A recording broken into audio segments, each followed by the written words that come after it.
Et salut à tous, c'est Blackthorn. Aujourd'hui, on va tomber dans la marmite de la sorcière avec le magnifique film évanoui, Weapons, pour les plus anglophones de Zack Cregger. Commençons tout de suite par cette ouverture, ce doux kidnapping. Au début, j'ai adoré l'ouverture de ce film, ce mystère, cette nuit, ces enfants qui courent de manière étrange accompagnés de cette douce musique. Je volais avec eux, inconscient qu'on était en fait tous en train de se faire kidnapper. Mais ensuite,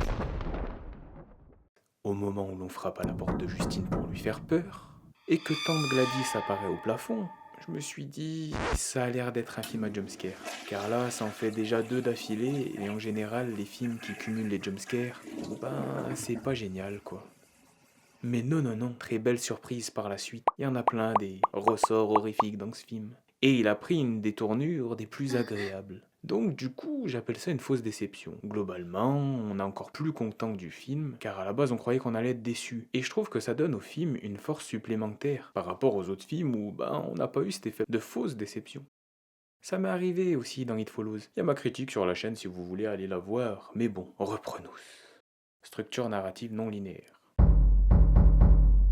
Ce que j'apprécie dans ce film, premièrement, c'est comment il est organisé. On nous présente tour à tour des personnages, mais leur chronologie d'action, elle se superpose, et leurs destins se croisent dans différents arcs narratifs de tel ou tel personnage. Et c'est agréable de voir quelqu'un qui, à la base, n'est qu'un figurant, et devient un personnage principal de l'histoire.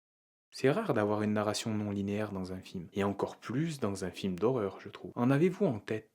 J'apprécie ce switch de personnage car ça donne un nouveau souffle à l'œuvre. Ça raconte et ça complète l'histoire mais avec différents points de vue. Et du coup, le spectateur lui aussi pouvait avoir une vision des choses et en avoir une nouvelle grâce à ces différents personnages, sur leur moralité, et même remettre en question sa propre moralité de spectateur par exemple.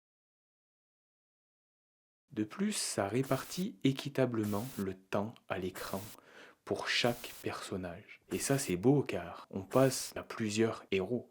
Spectateurs actifs. C'est ludique et participatif de devoir prendre quelques secondes pour se dire on en est où est qui et qui fait quoi déjà à cet instant T. Par exemple, lorsque l'arc d'Alex commence, j'ai été tout aussi surpris que lui de voir Paul et James posséder chez lui. J'avais oublié. C'est un peu déstabilisant mais super agréable quand même comme montage. De plus, lorsque l'on voit par exemple les parents d'Alex, amorphes avec des trous sur le visage, on se pose la question mais qu'est-ce qui leur est arrivé? Et on sait qu'on va avoir la réponse donc c'est excitant. Mais au moins on peut imaginer des choses. Et du coup on reste connecté avec l'œuvre. Je me suis rendu compte lors de la scène au bar que je n'avais pas fait attention que Paul avait un pansement. J'aurais pu savoir ce qui allait se passer en fait, si j'avais fait attention à ce qu'il disait par rapport à son pansement. Sur ma planète, on appelle ça un loupé surprise. C'est lorsqu'on découvre de nouvelles choses au prochain visionnage, apportant ainsi un peu de nouveauté au film. Comme si c'était un fragment de première fois. Et je trouve que ça ajoute de l'adoration envers l'œuvre. Mais commençons par le bagage culturel magique. Premièrement, ce qui m'aide à plonger dans le film, c'est quand même toute la culture magique que j'adore depuis tant d'années. Ça me permet donc de raccorder Weapons à tout cet inconscient fantastique qui baigne dans mon cerveau. Par exemple, dans le film, Gladys trace des lignes de sel pour protéger sa chambre et son arbre, etc. C'est admis dans le monde magique de tracer des lignes de sel pour protéger des choses. Cela fait partie des codes. Et du coup, cela donne du sens. Et du coup, ce sens-là, il donne du crédit à l'œuvre. Mais malheureusement, le bagage culturel magique, ça fait pas tout. Par exemple, se contenter d'ouvrir un livre ancien pour faire un rituel. C'est très mince d'un point de vue graphique, et c'est vraiment le minimum pour adhérer à un monde qui se dit magique. Il y a que Jace qui peut le faire autant de fois qu'il veut, c'est le boss Rupert, laissez-le tranquille. C'était l'instant personnel plus plus, pas objectif du tout, love love, Buffy fanzone, kawaii. Pardon, reprenons. Je tiens aussi à signaler que le visuel doit être cohérent. C'est important que je m'explique. Je veux dire, tu peux pas prendre, par exemple, une branche de romarin, la mettre dans l'eau, dire Shazam et avoir des gâteaux. Où est la cohérence là-dedans? Rentrons dans les détails avec les rituels du film. On a le droit à la présentation de 4 rituels au cours du film. Et ici, on nous présente des rituels très graphiques et cohérents. Ce qui pour moi est la meilleure des choses à faire. Parce que ça permet d'adhérer à la magie de l'œuvre. Car voir apporte du concret. Et en plus ici, le concret est cohérent. Je m'explique. Partons de l'arbre. Discret, présenté en arrière-plan, on n'en connaît pas l'origine. Tout comme cette soi-disant tante Gladys d'ailleurs. Est-elle la tante ou non, nous le saurons jamais. Cet arbre, il a une allure d'ancien bonsaï, appartenant à une sorcière tout aussi vieille que lui sûrement. Arbre noir à l'écorce rugueuse, au tronc et feuilles épineuses à souhait, donc à l'apparence hostile. Cet arbre noir, symbole de magie noire, reflète bien sa dangereuse propriétaire Gladys, je trouve. Cet arbuste, ça a été donc une goutte qui a favorisé la suspension consentie de mon incrédulité. En gros, c'est quand tu adhères au film et que tu laisses certaines choses, certaines incohérences ou autres de côté. Le film te prend et il t'a eu. Ce qui est magnifique dans ce film, c'est qu'il y a le concret visuel et la cohérence magique. Vu que le film possède ces deux facteurs, je lui attribue aussi la carte du bon fantastique. C'est dur à obtenir. Pour comprendre où je veux en venir, rentrons à présent dans les détails des rituels et de pourquoi il obtient cette carte. Les personnes télécommandées. Premièrement, pour faire le rituel, il nous faut un bout de branche provenant de ce mystérieux arbuste. Et je me suis dit que cette branche, elle rappelle les baguettes magiques, car elle provient aussi de bois. Nous pouvons donc rattacher cette branche noire épineuse aux grandes œuvres magiques très connues comme celle de Monsieur Potter, renforçant ainsi la crédibilité de la magie du film.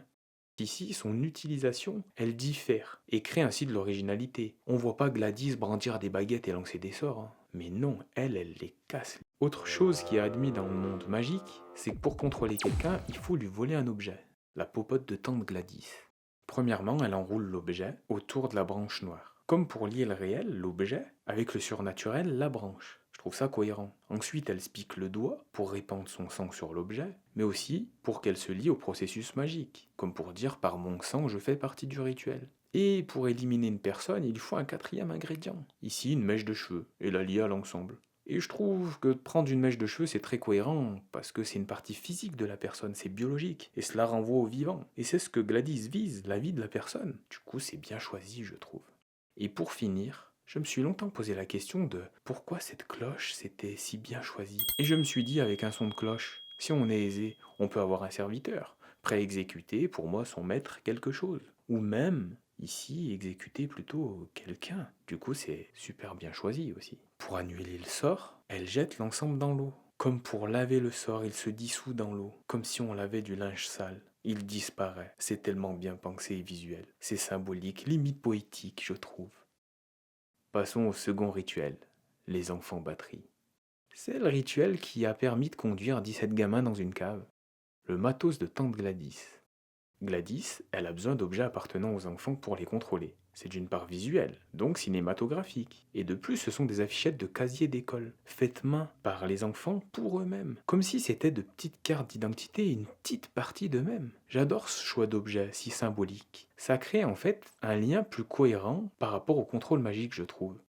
Parce que le premier plan d'Alex était de voler des objets achetés par les parents, pour les enfants. Cela aurait fonctionné, mais voler 17 objets accrochés à des sacs, des bouts de stylo, etc. sans se faire prendre, il aurait eu trop de chance à mes yeux. Et du coup, ça aurait entaché la crédibilité de l'histoire. Mais non, en fait, on nous présentait la réflexion d'Alex, nous mettant en fait temporairement sur une fausse piste, et du coup de la déception. Mais non, encore une fois, une fausse déception. On souligne aussi l'intelligence d'Alex pour avoir choisi ces objets-là, car ils sont très faciles d'accès au final. Comme vous dites sur Terre, un caillou 17 coups, une poignée de main 17 affichettes. Cette action elle est magnifique. La recette de tante Gladys. Elle effectue donc un rituel un peu différent du premier. C'est la réponse à la question que le teaser du film nous pose. Comment 17 gamins disparaissent au milieu de la nuit, s'évanouissent. Et cette scène-là, c'est une des meilleures du film, je trouve. Les bougies et la pénombre, cette nouvelle tenue classe et sérieuse de Gladys. Entrecoupée des regards inquiets d'Alex, la petite explosion lumineuse et l'énorme crachat de Gladys, propre au rituel des sorcières. Accompagné de petits mouvements de main symbolisant le venez à moi mes enfants. Cette gestuelle est très bien choisie, étant donné que c'est malheureusement ce qu'ils vont faire venir à elle. Zack Krieger maîtrise la monstration. Sinon, si on n'a pas d'idée visuelle, autant écrire des bouquins. Pardon, je m'emporte. En reprenousse. Une fin douce amère. Un autre point par rapport à la cohérence magique, c'est que j'apprécie la fin du film, car elle nous apprend que plus tu baignes longtemps dans la magie noire de Gladys, et plus tu auras des problèmes en fait, comme Archer. Il revient à lui directement, il n'a pas été imbibé longtemps. Certains enfants qui retrouvent doucement la parole des mois plus tard. Mais les parents d'Alex mangent encore de la soupe avec des pailles, car ça faisait très longtemps qu'ils ont baigné dans la magie noire de Gladys. Et cette logique magique me rappelle tellement le fonctionnement des addictions, en fait, comme les drogues ou l'alcool, et qui sont bien représentées dans le film d'ailleurs, à travers l'abstinence de Paul et la dépendance de James, par exemple. Et ça reflète bien le fait que plus tu baignes longtemps dans une addiction, et plus tu as de chances d'avoir des séquelles, et même finir comme légume. Et surtout pour moi, c'est une des meilleures fins possibles, car elle est ni trop dure, et ni un happy end total qui font en général fake, et surtout pour un film d'horreur, quoi. On n'est pas sur une comédie. J'adore les comédies. La magie en scène. Parlons à présent des conséquences de cette magie, car elle apporte des mises en scène de qualité et très originales. Marcus le marteau-tête. Lors du tout premier rituel de Tante Gladys, chez Marcus, cela nous offre une scène effroyable. Les multiples coups de tête de Marcus impuissant sur son très rapidement défunt conjoint. La scène est habilement mise en parallèle avec Gladys, calme, posée, détendue. Elle est plus préoccupée par ses mains sales que le meurtre qu'elle vient de commettre. D'une part, cette scène apporte deux choses. Cela montre la personnalité de Gladys, ce détachement face à une action effroyable. Cette froideur reflète toute la dangerosité de cet antagoniste. C'est pour ça aussi que je l'adore. D'autre part, le contraste entre le meurtre et le calme de Gladys. Ça crée une dissonance, un malaise chez le spectateur. Pour moi, c'est comme s'il y avait deux actions qui ne devaient pas cohabiter ensemble. Et pourtant, elles sont bel et bien mariées à l'écran. Sur ma planète, on appelle ça le macabre contraste. C'est très intéressant, c'est un beau ressort horrifique. Cela permet en fait d'apporter un bug, une contradiction mentale, un malaise, de la tétanie chez le spectateur.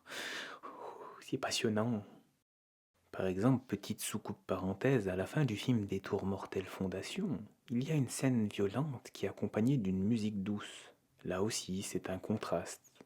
Et c'est une mécanique horrifique que j'adore. Grâce à ce type de magie, cela nous offre des scènes qui sortent des sentiers battus. Les démarches folles. La démarche en crabe de Madame Lily.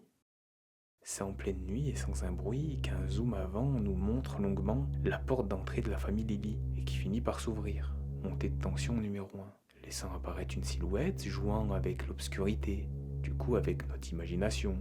Une musique tout aussi angoissante que la démarche de la mère d'Alex commence. Démarche renvoyant à l'inquiétante étrangeté, c'est-à-dire un corps humain familier, mais habité d'une démarche inhabituelle, limite crabesque, et renvoyant donc à l'un des thèmes du film, le parasitisme. Lorsque Madame Lily arrive à la voiture, on distingue bien ses énormes ciseaux.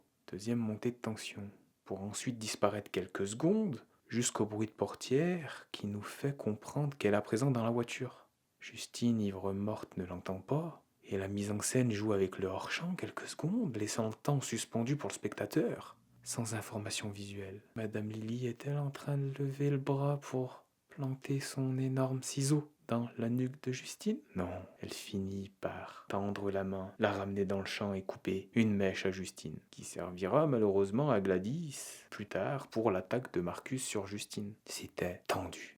Parlons-en de cette scène d'ailleurs, de cette attaque de Marcus. Revivons-la ensemble. On découvre Marcus foncer. Les cuts s'enchaînent pour nous le présenter toujours en train de courir à de multiples endroits. Son but est de rejoindre le plus rapidement que Justine pour la tuer. L'enchaînement des lieux montre la distance folle qu'il a parcourue. Le montage est tellement parlant et bien pensé, montrant sa détermination, fonçant, sans besoin de respirer, comme un missile à tête chercheuse, renvoyant directement au titre du film. Weapons. Magnifique. Bestial. Désolé, je me suis un peu emporté, ma veine violacée du front est saillante. Je suis désolé, sur ma planète c'est mal vu. Sur la vôtre, ce n'est pas grave, quoique vos veines sont bleues. Mais bon, à ce qui paraît, si on vous découpe, c'est tout rouge dedans. Je ne sais pas. Je m'intègre. On peut tirer une petite conclusion, c'est que le film il possède une autre qualité horrifique, c'est celle de la course-poursuite. Tout comme le monstre d'It Follows, par exemple, voir la distance entre un agresseur et sa victime se réduire de plus en plus, c'est vraiment stressant et je trouve que c'est un beau ressort de l'horreur. Et un autre point que je voulais aborder, c'est qu'il a eu la capacité à doser entre le sérieux et le relâchement, le drôle. On appelle ça sur ma planète le paradoxe lourd-léger.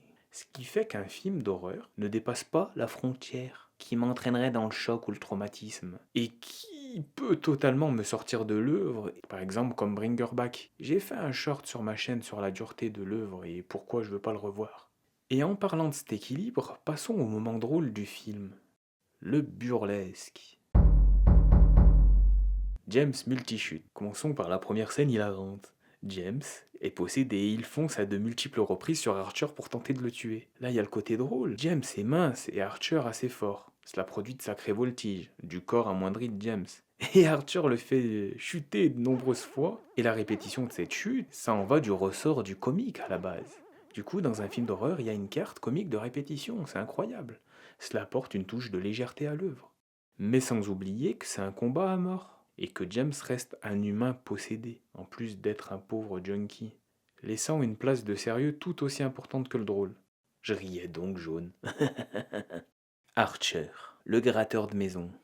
La première fois où j'ai ri dans ce film, c'est lorsqu'Archer il décide de demander à l'un des parents s'il pouvait voir les enregistrements vidéo pour mener l'enquête. La dame refuse, il attend donc un autre parent et lui pose la même question et ce parent-là accepte. Mais au plan suivant, lorsqu'il regarde les enregistrements, qui c'est qu'on voit à l'arrière-plan? On voit cette dame les bras croisés et pas contente et on comprend que c'est la femme de cet homme. Et que du coup, Archer a un peu abusé. Point de vue de l'intrusion de vie privée et ses moyens. Ah, le culot de ce père, ça m'a fait littéralement exploser de rire. Tante Gladys, l'icône de la mode. Premièrement, elle a une couche protectrice. Elle semble être au premier abord ou une grand-mère active avenante en public, alors que c'est un loup déguisé en agneau. Et son style voyant et coloré dénote et ça la rend un peu extravagante. De plus, l'avoir changé de tenue plusieurs fois, c'est fantastique, cela apporte de la fraîcheur à l'image du renouveau. Combien de grands méchants peuvent se vanter d'avoir plusieurs tenues? Dites-moi. Cela me rappelle aussi que toute bonne sorcière a un style vestimentaire particulier. Perruque, teinte orangée, rouge, rousse. Magnifique et tellement dans le look sorcière. Étant donné que vous brûliez à une époque des femmes juste parce qu'elles étaient sorcières. Je veux dire rousses. Pardon, ah oui, pour vous c'était pareil. Archaïque humain que vous êtes.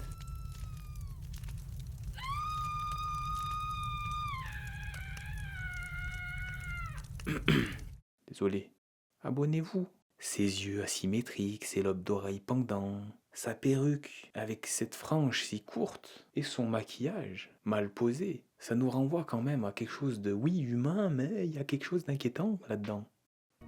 De plus, ses apparitions dans les rêves des personnages. Il faut qu'on en parle car ça renvoie fortement à une apparence clownesque. Elle fait coucou dans la forêt comme Pennywise. Et je soupçonne même cette scène en voiture où l'on voit brièvement des ballons le long de la route, et cela me rappelle cette scène-là. S'il vous plaît, Zach Krieger, parlez-en un jour. Qui l'avait vu ça? Vous pensez que c'est en lien avec le clown ou pas? Là où je veux en venir, c'est qu'on dirait que l'apparence de Tante Gladys, c'est une version édulcorée et moins grotesque que celle de Pennywise. Ses apparitions au maquillage clownesque, son ironie, sa bonhomie, ça lui confère pas un peu de la dévoreuse de monde. Et c'est aussi pour ça que Tante Gladys est à mes yeux l'un des personnages cultes du cinéma d'horreur maintenant. Ma scène préférée du film. À la fin du film, je ne m'y attendais absolument pas. C'était la cerise sur le gâteau, cette fin parfaite. Revivons-la ensemble. Gladys est passée d'une confiance absolue en elle, regardant tranquillement Archer tenter de tuer Justine, passant un regard inquiet et à une fuite soudaine, avec des mouvements de bras ridicules dignes du cinéma muet.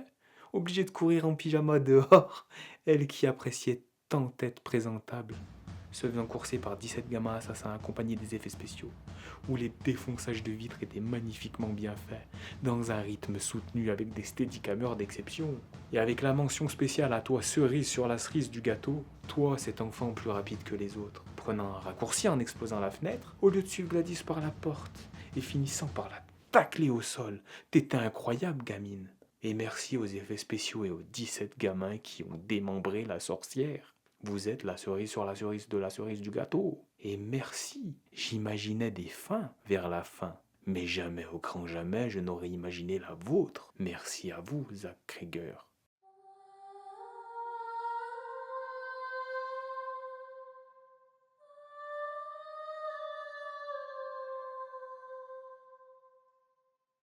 C'était Blackthorn, les prochaines vidéos seront sûrement sur l'avancée du décor du stop motion. A bientôt et bon néant à tous.